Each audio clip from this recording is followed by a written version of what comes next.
Okay, let's solve problem number 1 on this worksheet. We're going to invest $25,000. That means that's how much money we have now.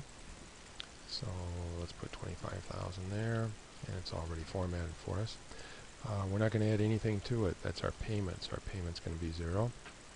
The annual rate is 8%. It's going to be for 10 years, and it's quarterly, so we're going to do 4 per year.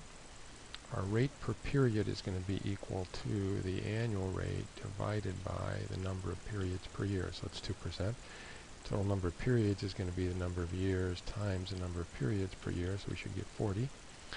And we're going to do this at the end of each quarter, which is a 0. And now we want to know how much money we're going to have at the end of that time. And if we want to know how much money we're going to have at the end, that is future value. So let's go to formulas here and go to financial and choose future value. And let's pull it up on the screen here. And the rate is going to be the rate per period. The number of periods is going to be this. Payment always has a minus sign in front of it, although in this case it's going to come out the same because it's 0. Present value is how much money I've already put in the bank, therefore it's a negative number. And the type is the 0 or the 1 down here. Click on OK. And it looks like my future value would be $55,200.99. Let's try the next one. I'm going to borrow $30,000. That's going to be our present value. We're going to pay it all back, so our ending balance will be 0. Our annual rate is 10%. The number of years is 10 years. We're going to do monthly payments, so it's going to be 12 periods per year. Rate per period is going to be the annual rate divided by the number of periods per year. Total number of periods is years times periods per year. And we are doing this at the end of each month, which is a 0. And now we want to figure out what our payment is. So that's going to be the payment function. Scroll down to the P's here, choose PMT. And let's drag this over to the side a little bit. Our rate is going to be the rate per period. The number of periods is 120. Present value on a loan is a positive number. The future value is 0 usually, and the type is going to be this.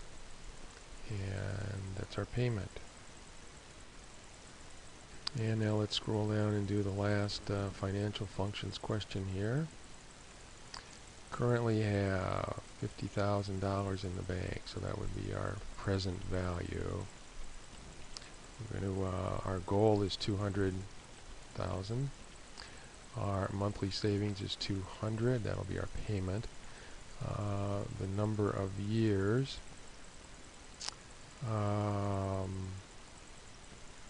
10 years. We're going to compound monthly, so we're going to do 12 periods per year at the end of each month. Total number of periods is going to be 10 times 12, 120. And we're trying to figure out what the rate is going to be here.